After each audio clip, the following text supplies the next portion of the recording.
Toon Bells. Rimjhim, നിനക്ക് കാറ്റിൽ പറക്കാൻ കഴിയും, അതുപോലെ തറയിൽ നടക്കാനും കഴിയും. പക്ഷെ ഞങ്ങളെപ്പോലെ നദിയിൽ നീന്താൻ കഴിയില്ല. ഇല്ല, എനിക്ക് എന്ത് വേണമെങ്കിലും ചെയ്യാൻ കഴിയും. കഠിനമായി പ്രയത്നിച്ചാൽ എന്തും നടക്കും. ഓഹോ, അങ്ങനെയാണോ?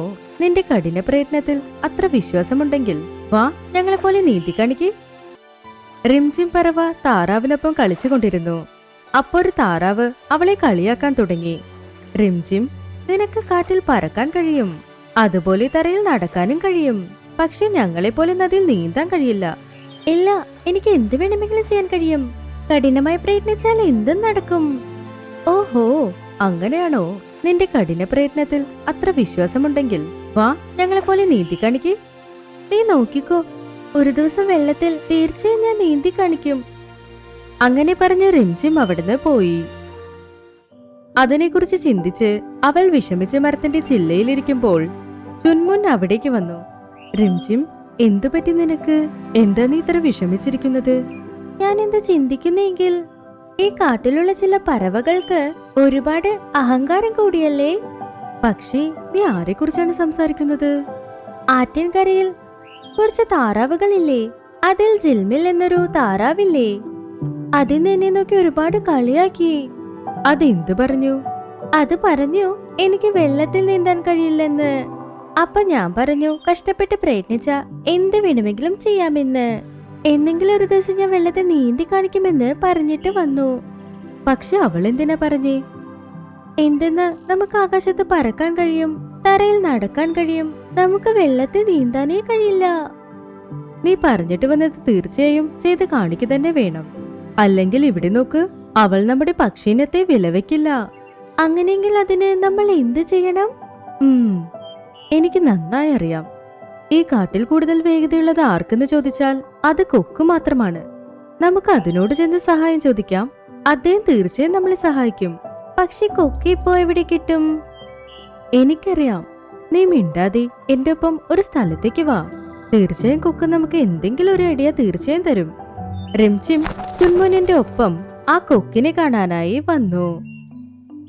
കൊക്കുചേട്ടാ, കൊക്കുചേട്ടാ, ഞങ്ങൾക്കൊരു ചോദ്യമുണ്ട്. ഓ, പറയൂ, എന്താണ്? ചേട്ടാ, നമ്മുടെ പക്ഷീനത്തിൽ ആർക്കും വെള്ളത്തിൽ നീന്താൻ കഴിയില്ലേ? എന്തുകൊണ്ട് പറ്റില്ല? പരിശ്രമിച്ചാൽ എന്തു വേണമെങ്കിലും നേടാം. അപ്പോ റിംജിം പറഞ്ഞു, ചേട്ടാ, ഞങ്ങൾക്ക് വെള്ളത്തിൽ നീന്താൻ ഒരുപാട് ആഗ്രഹമാകുന്നു. അതിന് കൊക്ക് ചിരിച്ചു. ഇതിനെക്കുറിച്ച് ചിന്തിച്ചാണോ നിങ്ങൾ ഇത്രയും വിഷമിക്കുന്നത്? നിങ്ങളിപ്പോൾ എന്റെ അടുത്ത് എത്തിയില്ലേ? ഞാൻ ഉറപ്പായും നിങ്ങളെ സഹായിക്കാം. റിംജിം ചുൻമുൻ ഒരുപാട് സന്തോഷിച്ചു. പിന്നെ അവർ പറഞ്ഞു, ചേട്ടാ, ഞങ്ങൾക്കും ഒപ്പം വെള്ളത്തിൽ നീന്താൻ പറ്റുമോ? അതെ അതെ, നിങ്ങൾക്കും നീന്താൻ സാധിക്കും. എന്നാൽ അതിനുവേണ്ടി നിങ്ങൾ കുറച്ച് അധ്വാനിക്കണം. അതിനുവേണ്ടി നിങ്ങൾ തയ്യാറാണോ? ആ ചേട്ടാ, തീർച്ചയായും. നിങ്ങൾ എന്ത് പറഞ്ഞാലും ചെയ്യാൻ ഞങ്ങൾ തയ്യാറാണ്. അപ്പോ കൊക്ക് അതിന്റെ കാലുകൊണ്ട് റിംജിമിനെ പിടിച്ച് എടുത്തുകൊണ്ട് പോയി. അതിനെ വെള്ളത്തിൽ മുക്കി കുറച്ചു നേരം കഴിഞ്ഞ് പുറത്തേക്ക് എടുത്തു. അയ്യോ ചേട്ടാ, നിങ്ങൾ എന്ത് ചെയ്യാ? എനിക്ക് ശ്വാസം വിടാൻ പറ്റുന്നില്ല. അതുകൊണ്ട് ഞാൻ ശ്വാസം അങ്ങനെ വലിച്ചു പിടിച്ചു വെച്ചു. ഇതാണ് നിങ്ങൾ മനസ്സിലാക്കേണ്ടത്. വെള്ളത്തിൽ എങ്ങനെ നിങ്ങൾ നിങ്ങളുടെ ശ്വാസം പിടിച്ചു വെക്കുന്നുവെന്ന്. നിങ്ങൾ നാളെ എന്റെ അടുത്തേക്ക് വരൂ. ഇന്ന് രാത്രി മുഴുവനും നിങ്ങൾ പരിശീലിക്കണം. ശരി കൊക്ക് ചേട്ടാ, നിങ്ങൾ പറഞ്ഞ പോലെ ചെയ്യാം. അത് കഴിഞ്ഞ് അവർ രണ്ടുപേരും അവിടുന്ന് പറന്നുപോയി. അടുത്ത ദിവസം റിംജിം കൊക്കിന്റെ അടുത്തേക്ക് വന്നു. ചേട്ടാ, ഞാൻ വന്നു. ഇപ്പൊ എനിക്ക് നിങ്ങൾ പഠിപ്പിച്ചു തരൂ. നോക്കു റിംജിം, നീ ഇപ്പോൾ ഒരു കാര്യം ചെയ്തേ പറ്റൂ. ഞാൻ എന്ത് പണി ചെയ്യണം ചേട്ടാ, പറയൂ. നദിയുടെ അടുത്തായി ഒരു മാവ് നിൽപ്പില്ലേ? നദിക്ക് മുകളിലായി അതിന്റെ ഒരു ശിഖരം നിൽപ്പുണ്ട്. അതിൽ ഒരു മാമ്പഴവും നിൽപ്പുണ്ട്. അത് കാലുകൊണ്ട് പൊക്കി നീ എന്റെ അടുത്തേക്ക് കൊണ്ടുവരണം. ഇതെനിക്ക് വളരെ എളുപ്പമായ പണി. ഞാൻ ഇപ്പൊ തന്നെ ചെയ്യാം. അങ്ങനെ പറഞ്ഞ റിംജിം ആ സ്ഥലത്തേക്ക് പോയി. ആ നദിക്കടുത്ത് ചെന്ന്, ആഹാ, ഈ മരമാണോ? ആ മരം. ഇല്ല ഇല്ല, ഈ മരം. അയ്യോ, ഏത് മരം ഇത്? ഇതോ ഈ മരം. ഞാൻ ശരിയായ മരത്തിനടുത്താണ് വന്നത്. ഇപ്പൊ ഈ മാമ്പഴം പിടിച്ചു കൊണ്ടുപോണം, അത്ര തന്നെ. അങ്ങനെ പറഞ്ഞ് ആ മാമ്പഴം അതിന്റെ കാലുകൊണ്ട് പിടിച്ചു. അപ്പൊ ആ മാമ്പഴത്തിന്റെ കാല് ഒട്ടി. ആ മാമ്പഴത്തിന്റെ വെയിറ്റ് കൂടുതലായതുകൊണ്ട് അത് വെള്ളത്തിലേക്ക് അങ്ങനെ വീഴാൻ പോയി.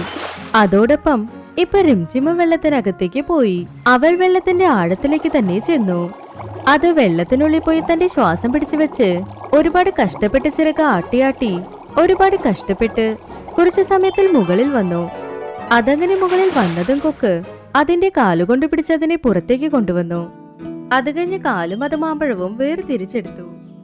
ചേട്ടാ, ഞാൻ മാമ്പഴം പറിച്ചപ്പോൾ അതിൽ ആരാണ് ഗം ഒട്ടിച്ചത് എന്ന് എനിക്കറിയില്ല. എന്റെ കാലതിലൊട്ടിപ്പോയി. റിംജിം, അത് ഞാൻ വെച്ചതല്ല. നീ വെള്ളത്തിൽ മുങ്ങിപ്പോകുമ്പോൾ നിന്റെ ചിറകുകൾ നീ വേഗത്തിൽ അടിക്കണം. കാരണം നീന്താനായി നമ്മുടെ ചിറകുകൾ നമ്മൾ വേഗത്തിൽ അടിക്കണം, പറക്കുന്നതിനേക്കാൾ വേഗത്തിൽ. ഇപ്പോൾ കണ്ടോ, ഇത്രയും ഭാരം നീ ഇവിടേക്ക് എടുത്തുകൊണ്ട് വന്നിരിക്കുന്നു. ആഹാ, അതെ ചേട്ടാ, എനിക്കതിന്റെ ഓർമ്മ പോലും വന്നില്ല. ഞാൻ ശരിക്കും വെള്ളത്തിൽ നിന്ന് മുകളിൽ വന്നു. അങ്ങനെയെങ്കിൽ എനിക്കിപ്പോ നീന്തലും വന്നോ? അതെ, നിനക്കിപ്പോൾ നീന്താവുന്നതാണ്. ഞാൻ ഒരു തവണ വീണ്ടും ചെയ്തു നോക്കട്ടെ? ആ, ചെയ്തു നോക്ക്. അത് കഴിഞ്ഞ് റിംജിം നദിയിലിറങ്ങി. ചില സമയത്ത് മലർന്നു കിടന്ന്, ചില സമയത്ത് അങ്ങനെ നേരെ ചെന്ന്. അങ്ങനെ അത് നദിയിൽ നീന്തുന്നത് കണ്ട് ആ താറാവ് പറഞ്ഞു, റിംജിം ശരിക്കും കഠിന പ്രയത്നി തന്നെ. അതിനെ കൊണ്ട് പറ്റില്ല എന്നുള്ളത് തീർച്ചയായും യാതൊന്നുമല്ല. അപ്പൊ കൊക്ക് പറഞ്ഞു, പരിശ്രമിച്ച് അധ്വാനിച്ചാൽ നമുക്ക് എന്ത് വേണമെങ്കിലും ആകാം. അത് റിംജിം തെളിയിച്ചിരിക്കുന്നു.